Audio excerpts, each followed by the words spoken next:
So first, the FDT standard. I hope you're all aware that it's an internationally recognized standard. It's listed both as an IEC standard, which makes it very international. From a North American perspective, it's listed as an ANSI and ISA standard as well. And it's also a China GPT standard. So we've got the standards organizations pretty well covered that are in demand around the world. We do monitor some of the other organizations to see what their interests are, but that's mostly driven by end user demand. So if we have a large area of end users like we did in China, where they said, hey, we really need this in our standards body to make sure it's approved, then we go after those standards activities. We're spending most of our time updating the IEC standard because that was FDT 1.2 that got submitted to IEC and was approved. This standard now with FDT2, we have to go through the so-called maintenance cycle, and that work is underway and will be done. It takes a long time, about 1.5 years or 2 years altogether to get the standard updated. What most people want to know, though, is just that we are internationally recognized. The FDT group itself, our sole role is to support the FDT standard. And we do that in a lot of different ways. One is, of course, technical advancement of the standard, and that's evident by what you hear about for these 2 days. The FDT2 standard is a major advancement to the original FDT 1.2 standard, and I always add, but backwards compatible to the FDT 1.2 standard, so we don't abandon the end users with a sudden upgrade. So that's a good part of our work. Now, more so with the FDT2 standard, we also develop software tools or present software tools to the industry to help people like yourselves create either DTM or frame applications with a more complete set of tools. That was one of the lessons we learned from FDT 1.2, was that too many developers were starting from scratch and rolling their own, or that we didn't have enough coverage in some of the toolkits that were provided in the general marketplace. So with a concerted effort with companies like M&M and member activity, we were able to provide a complete set of development tools for FDT2. Another major role we perform in the industry is certification to the standard. This is important because we have end users who demand that they cannot have any DTMs installed in their facility unless they're certified. And these are very large end users. What they're looking for, of course, is assurance that these tools that are delivered to them really do comply with the standard.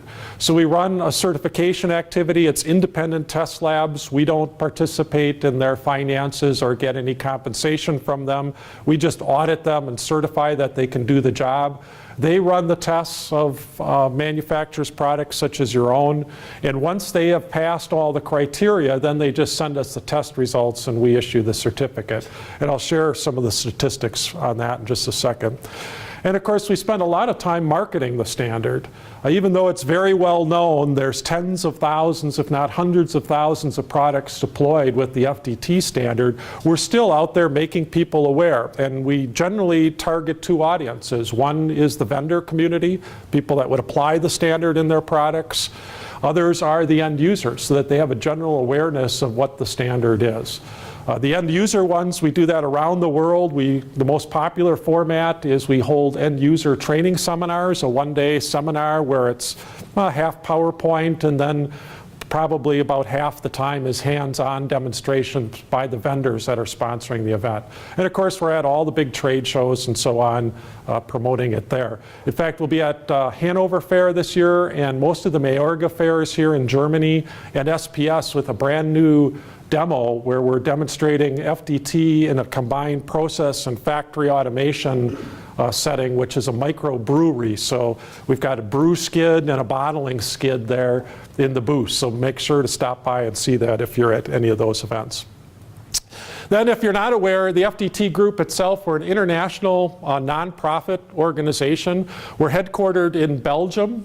I live in Germany, but our office is in Belgium. Most of my time is spent on the road traveling to events and so on, so I'm not in the Belgium office a lot, maybe a couple of days a month at most. But Katrine is there if you've ever talked with Katrine. We're very pleased that we're an organization that strives in everything we do to be led by the members. So we don't create a central bureaucracy where we're kind of off running, doing our own thing, and then just touch base once in a while with the membership to see if we're doing okay. It's the other way around. The members decide what we do. The members are very involved in what we do. We typically have more than 200 people volunteering in our organization from companies such as yours at any one time on various projects in the group. So that membership looks like this today. It's hard to keep the chart up to date. There's always companies being added. We just added Badger Meter out of the United States to the organization. But you can see it's really the who's who in terms of industrial automation, both process automation and factory automation. We're now more than 90 members, and we have separate chapters in India and China as well that drive membership within their geography. So we're very pleased with this. It's a great group of companies to be working with, and I think it's really helped develop the FDT standard commercially. So the last thing I'd like to share with you before we get on to the technical talk is this is the certification results from 2012. This is a year-on-year trend of the data, but what you might find interesting when you look at the 2012 numbers is that we actually had a record year in 2012 for certifications. So these are certifications of DTMs where manufacturers have submitted their DTMs to one of our test labs, and they passed the tests, and we gave them certificates. So in 2012, we issued more certificates than we have in any other year, including when we first started the certification program. We thought that would be the year that would stand as the all-time record because there was a mad rush for certifications when it first became available. But 2012 turned out to be the record year so far, so that's great. For us, you look at the number of devices supported by certified DTMs, it's a substantial number of devices, so our coverage out there in the industry is excellent, and there's nearly 60 different vendors now that hold certificates. And again, these are just certified DTMs. We estimate there's easily that many more DTMs out in the marketplace that are not certified. So this is just the certified numbers.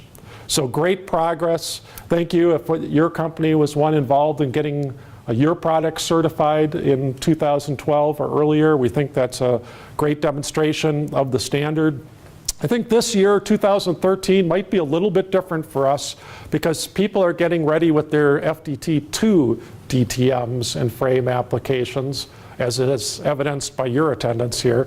So we may see that level off or even dive down just a little bit compared to the previous year's trends. I said that for 2012, and obviously I was wrong in 2012, so I'm just pushing out my prediction to 2013. So we may see it level off a little bit as the FDT2 products ramp up into the certification status.